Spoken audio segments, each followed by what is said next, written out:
Let's mic देश का मिजाज नॉर्थ।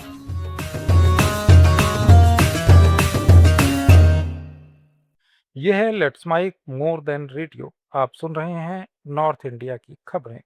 दिल्ली एनसीआर में टैक्सी, ऑटो और ट्रांसपोर्ट यूनियंस की 3 दिन की हड़ताल का असर अब तेज होता जा रहा है। आज सुबह जहां कई इलाकों में स्थिति सामान्य नजर आ रही थी, वहीं दिन चढ़ने के साथ बॉर्डर इलाकों में ट्रकों की लंबी कतारें लगनी शुरू हो गईं। ऐप बेस्ड कैब सर्विसेज ओला, उबर और रैपिडो की उपलब्धता भी कई जगह प्रभावित हुई है। यूनियंस का कहना है कि बढ़ती पेट्रोल, डीजल और सीएनजी प्राइसेस की वजह से मौजूदा किराए पर संचालन करना मुश्किल हो गया है।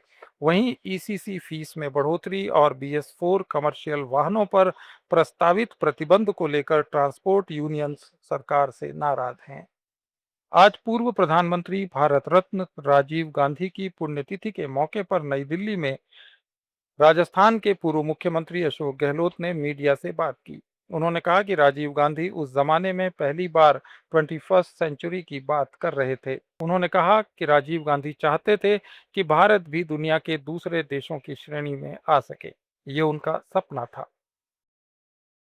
राजीव गांधी जी उस जमाने में पहली बार 21st सेंचुरी की बात करी थी।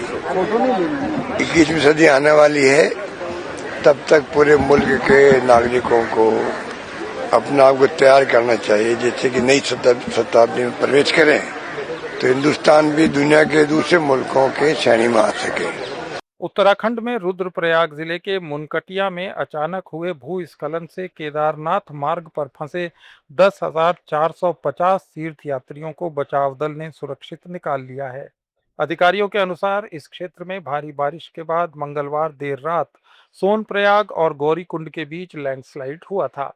मलबे ने मुख्य राजमार्ग को बाधित कर दिया, जिससे बड़ी संख्या में तीर्थयात्री फंस गए। लगातार भूस्खलन, भारी बारिश और अंधेरे के कारण दुर्गम पहाड़ी भूभाग में फंसे यात्रियों के लिए मुश्किल स्थिति पैदा हो गई है। उत्तर प्रदेश के राज्यपाल ने राज्य की सभी यूनिवर्सिटीज और कॉलेजेस में छात्रों के लिए यूनिफॉर्म जरूरी कर दी है। इस फैसले का स्वागत करते हुए बीजेपी सांसद दिनेश शर्मा ने कहा कि सरकार ने शिक्षा में सुधार के कार्यक्रम किए हैं और अब उत्तर प्रदेश शैक्षिक गतिविधियों का केंद्र बन चुका है।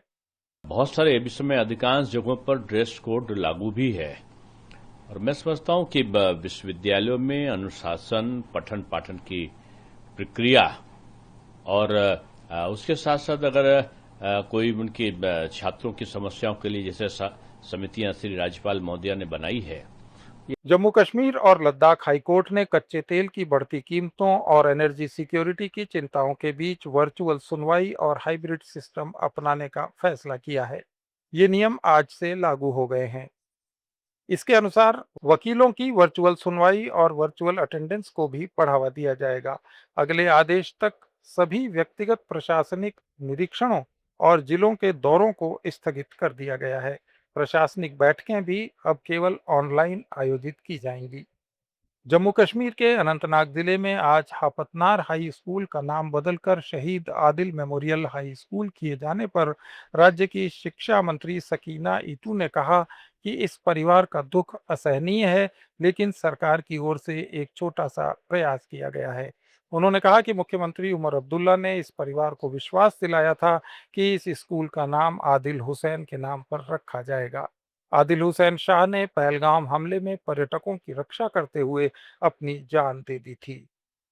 बेटे से जो बिछड़ने का दुख है उसको शायद कोई पूरा नहीं कर सकता, उसके लिए कोई मुतबादिल नहीं है। लेकिन अपनी तरफ से जो सरकार ने कोशिश की है, छोटी सी कोशिश, जो ऑनरेबल चीफ मिनिस्टर साहब जब उस वक्त आए, उन्होंने इस फैमिली, इनके माँ बाप को यकीन दिलाया था कि ये स्कूल जो यहाँ पे नजदीक है, इसको हम आदिल शहीद साहब के नाम पे रखेंगे। और मैं समझती हूँ कि एक छोटा सा कंट्रीब्यूशन है। मध्य प्रदेश का 2019 का हनी ट्रैप मामला एक बार फिर सुर्खियों में है। इंदौर पुलिस ने ब्लैकमेलिंग करने वाले एक नए गैंग का पर्दाफाश किया है। जम्मू कश्मीर, पंजाब, हिमाचल प्रदेश, हरियाणा, दिल्ली, उत्तराखंड, उत्तर प्रदेश और मध्य प्रदेश की ताज़ा खबरों के इस बुलेटिन को रोजाना सुनने के लिए डाउनलोड करें लेट्स माइक ऐप। जुड़े रहिए लेट्स माइक के साथ। आप सुन रहे थे let's mike more than radio.